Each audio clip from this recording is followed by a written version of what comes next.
Hi, Josie. Hello. Thank you for joining me. Thanks for having me. It's so nice to have a lady in the studio finally. It's been too long before I've had one. So thank you for your piece. I wanted to start off by bringing up something that wasn't in the piece, which is the fact that, yeah, we had a .com bubble burst in the past, but there were survivors of that crash, and they are people like Amazon and Google. Yeah. So what's to say that they just couldn't survive another crash? And not only did they survive the crash, but they really went on to thrive. I mean, if we look over the last 10 years, you know, those companies that you just mentioned are the ones that have really defined tech, and that's kind of what we think of as tech at the moment. So I think probably a good thing to say before we start talking about the piece is that even if we do have a big tech bust, I don't necessarily think that the big companies, the Alphabets, the Googles, even the Facebooks, are necessarily going to be kind of wiped off the face of the earth. I think that especially the fact that they did survive the last boom and bust proves that they're kind of resilient and that it's in their DNA to be very forward thinking and to be very innovative. And I've just been working on another piece actually about Alphabet, which is of course Google's parent company, and how they faced all these headwinds, especially in the last couple of months. Yet somehow they've always been able to reinvent themselves and kind of pick themselves up. And they have so many other kind of revenue streams working in their favor. They're constantly jumping on new trends, be that video streaming or home assistants like Amazon's Alexa. They've also got YouTube, of course. A lot of people always forget that there are certain brands like YouTube belongs to Google and Instagram belongs to Facebook. They've just got so many kind of fingers in pies. And I suppose that I do have faith that that's going to keep them propped up. So sorry, very long answer to a short question. No, it leads on to my next question actually, which is, so my thinking about a tech bust is that it's not these, I think they call them decacorns. I think that's the market term for these really big, sort of going for the 1 trillion valuation companies. Yeah.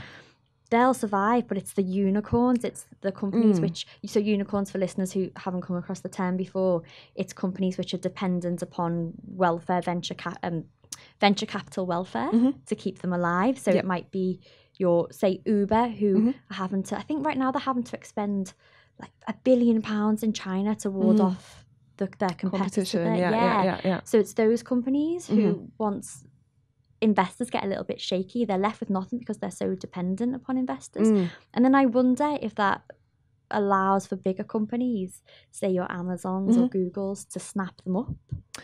Yeah, Do you think that's possible? I think there's some of that. I definitely think the point that you're making about unicorns being more vulnerable than the more established players is a very, very true one to make. Unicorns, so they are the ones that depend on venture capital funding. They're also the ones that you're defined as a unicorn if you hit the 1 billion valuation mark. And the ones that I'm concerned about and the ones that I think could become the victims of this next crash that we're talking about are the ones that have gotten there very, very quickly. So they've essentially excited a group of investors to the point that everyone's wanted to invest very quickly. And they haven't necessarily had the time to sort of build up the fundaments and the kind of the basis. They haven't really had a chance to establish themselves. And I think they're the ones, what goes up quickly can come down quickly, as they say. So I think they're the ones that are most vulnerable.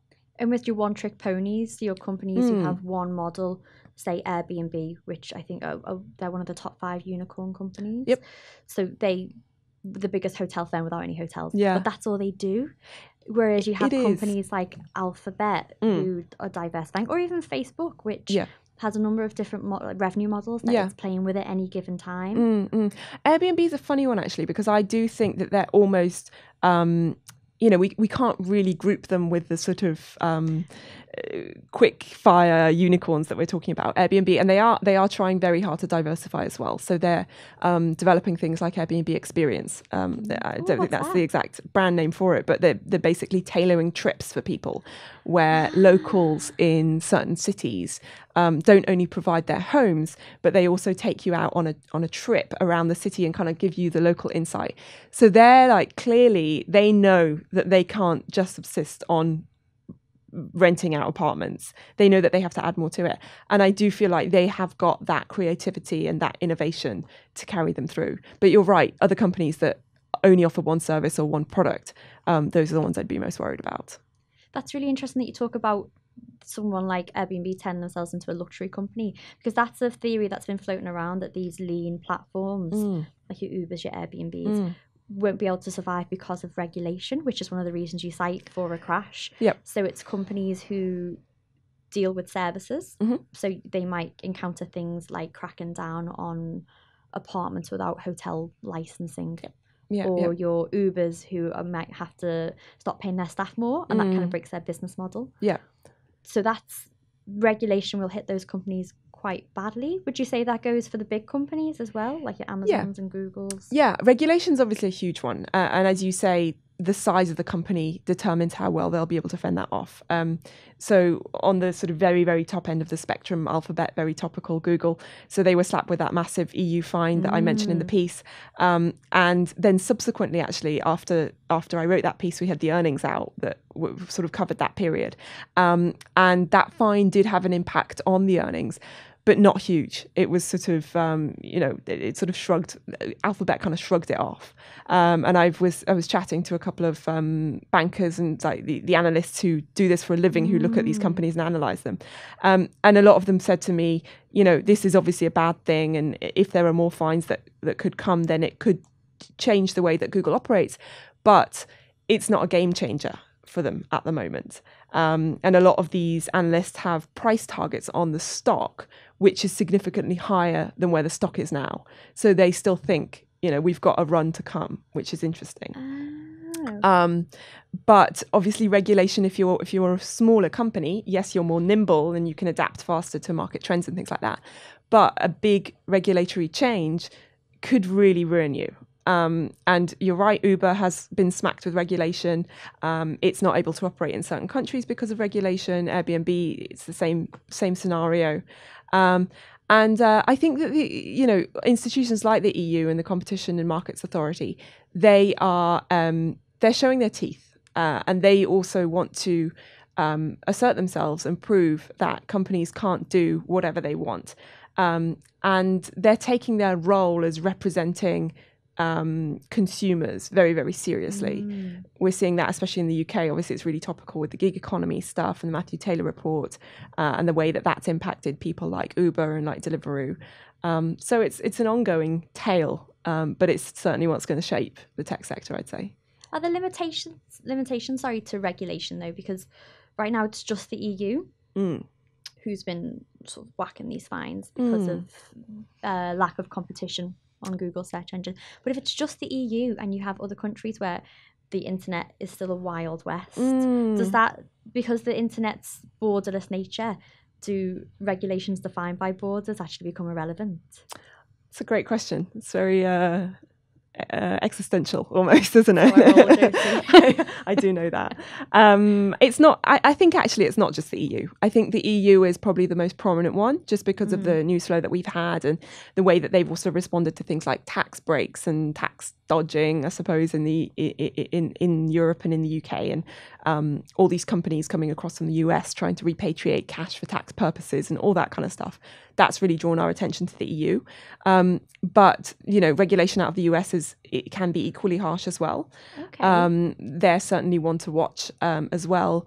And I think that the reason that perhaps we're getting regulation more prominently from the US and the EU at the moment is because these companies are most dominant there. And actually, most of the internet is English. We think of the internet like this global thing, which is, we have the same experience in every country. But actually, most websites are English speaking. It's actually a really, it's part of the Western hegemony still. Or at least the e-retailers and the companies that operate through the internet, at least. Yeah, definitely.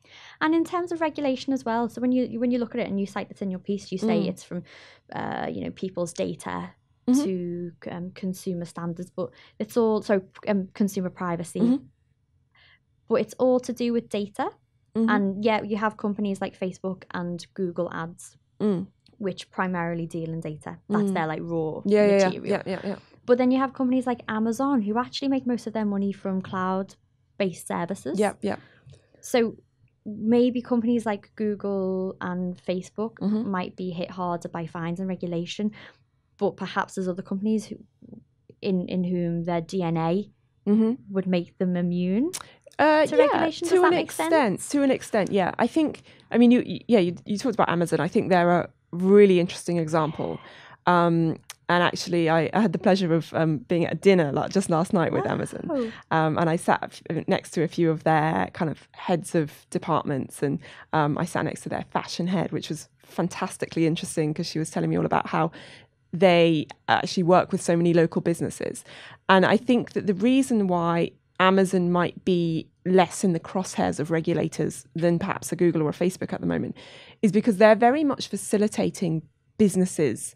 They're a platform for businesses outside that organization to operate and to access consumers and to grow and to thrive. And so to that extent, they're less centralized, I suppose. And that might make them make people less skeptical, I suppose, of them. They deal less in information on a sort of visible level, I suppose. Well, they deal less with, I suppose, if like a body like the EU considers itself protecting citizens, if actually these companies are business to business, it doesn't matter so much. Yeah. But I find the Amazon thing fascinating because a company like Uber actually relies on Amazon for all of its infrastructure. I think most of it's behind the scenes. I don't know what it is. I'm not a techie person. But they buy it all from Amazon. Yeah. So if there was a crash, I wonder whether some companies, because of their DNA, are more immune to it and more likely to see the data-led platforms to be more affected by a crash. Yeah, possibly. I do think that, I mean, that the interesting point here is just how interconnected I suppose everything is, and not only from an operational level, but also from a kind of investor level. So you have an awful lot of venture capitalists who have their money in, all the tech companies you can think of, really? or big investors. They don't have to be venture capitalists, but the big sort of BlackRocks and PIMCOs and the big kind of investor names of the world. And I think that if there is a big event, whatever that might be, and we can all speculate for days on end what that might be, that triggers a sell-off, then them pulling their money out of one particular company it sends a message, right? And it sends a message of confidence or lack thereof. And I think that could definitely trigger some kind of domino effect. If you've got a big reputable investor pulling their money out of one company, it might send a signal to another person. And it's sort of this, I think I say in my piece that it's this kind of ecosystem of companies relying on each other and kind of existing off each other and thriving off each other's ideas. And so I think that's one of the big risks. And is that the same across all investment portfolios, or is that a specific characteristic to tech investments? No, I think that's right. I think so the way that the sort of world of investment works is that a lot of these big names, big asset managers, function on a kind of, they call it a top-down level. So they have sector picks rather than company picks. So as an investor, you might have a particularly optimistic view on chemicals, but you might have a really negative view on construction. So if you operate based on that view, then you would buy, a range of companies within a particular sector, and not a range of names in another sector. But it would sort of be thematic rather than particular name picks. Okay. And in terms of consumers and people who just, use their iPads to stalk people on Facebook, and what would a crash mean for them? That's a great question. I think there would definitely be a sort of a delayed effect, because if Facebook, for example, just very hypothetical here, got to be careful with these things, touch wood and all of that. But if Facebook were to really start struggling, and we've got results from them out later this week, so it'll be interesting to see how they are actually doing. But if they are really struggling, the service that they provide to their customers, the actual Facebook platform, that's probably something that is most valuable to them. So that will be something that they will, I would think, try and hang on for as long as possible. What would be the first to go would be kind of the investment, the research and development that they're doing into further products. Okay. Because this is kind of proven this has proven to them that it's something that works. This is what we all know and love Facebook for, at least the traditionalists amongst us. So I think it would, obviously the consumer would eventually be affected by a tech crash. But I think the trickle-through effect would be perhaps a little bit longer. The other big thing that sort of I touched on in the piece is the reputational thing, of course, right? Yes. So regulation is kind of like the hard bureaucratic side of things, and reputation is, I think, another risk that we shouldn't be underestimating when discussing the prospect of a crash. And I think it's quite tempting to underestimate it, because it is seen as this slightly sort of softer cultural facet, I suppose, of the industry. When I did read those parts, I thought, really, do investors with a hard cash really care about whether they should care? Or do they care about, say, some of the sexual harassment claims that have been floating around Silicon Valley, or Silicon Valley's problem with women, which is huge? Yeah, it's a huge problem. I think at the moment, I don't think it's something that is threatening the existential health, I suppose, of the sector. But I do think, if we look to people like Uber, Travis Kalanick, of course, that's the founder and CEO up until recently of Uber, who was sort of marred with all these problems. He definitely proved to us that you can't shrug them off, those issues, and that it is investors are sensitive, and they know that there are so many different headwinds facing the company, and it's their money. So they're going to be protective over that. And if there's any risk to that money and to the value of their stake in a particular company, then that's going to be a consideration to them. I think the question is just how quickly something like a sexual assault suit or whatever it is, how quickly that escalates and how big that becomes. But we saw it, for example, there's a company, GoDaddy, and there were a couple of reports out this week. There was a great big feature, I think it was in the New York Times, looking at the way that they managed to turn themselves around. And that was a company that was particularly associated with this culture of sexism and misogyny and just horrible cultural things like that. And they have kind of become this sort of mouthpiece for fighting sexism in the industry now. You used the term in your piece, too big to fail, which was a piece which was bandied around in 2008 after the financial crash. And there was state intervention, say, with Northern Rock in the UK.